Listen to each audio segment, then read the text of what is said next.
morning, class. Do you have a pencil? Yes, ma'am. Okay. Pupunta tayo sa library today. Bring your library card. Remember to write the title of the book na hiniram nyo for your book report, okay? Yes, ma'am. And behave kayong lahat. Huwag maingay. Okay? O, follow me. Pila kayo rito. May bago ako.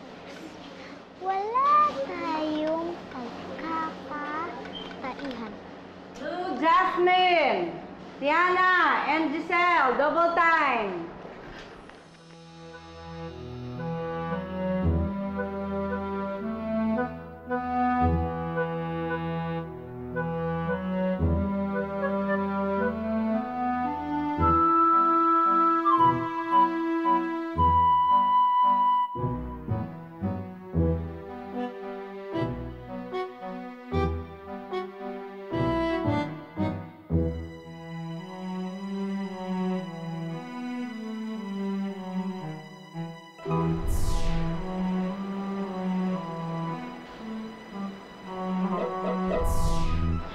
Wait! Ikaw na naman! Bakit mo ako sinusundan? Gusto ko lang maging close friends tayo. Kung ganyan yung magiging friend ko, huwag na lang. Kulit-kulit eh. Bakulit nga, pero cute naman. Sige na nga, halika na. Gusto mo pala ng habulan, ha?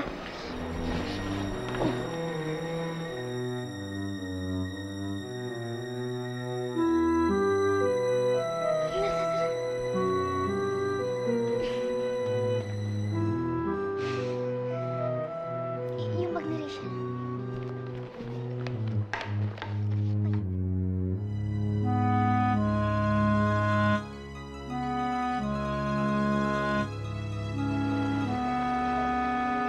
Anong ginagawa niyo dyan?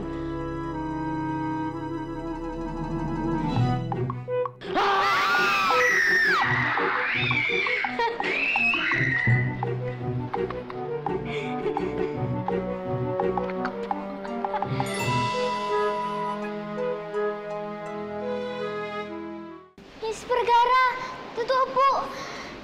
Nakatapon namin yung pencil case ni Rachel. Kakagatin po kami.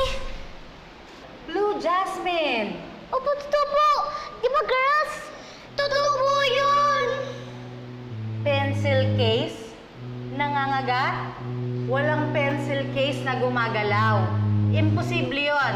Kaya bumalik na kayo sa klase nyo bago ko pa kayo dalhin sa principal's office ulit.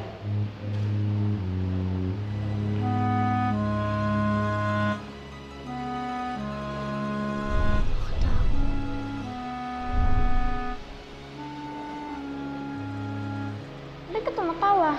Ayos ba? Sabi ko na ikaw gumawa nun eh.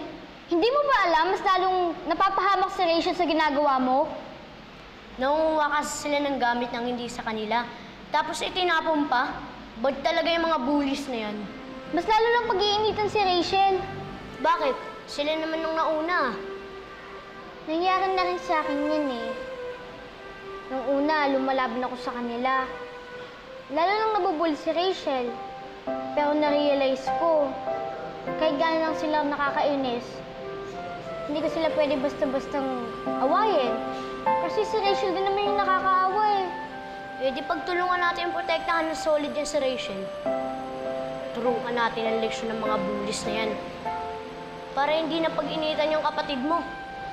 Ako bahala. Alam nyo, kayong mga boys kayo, puro na lang away yung nasa isip nyo, no?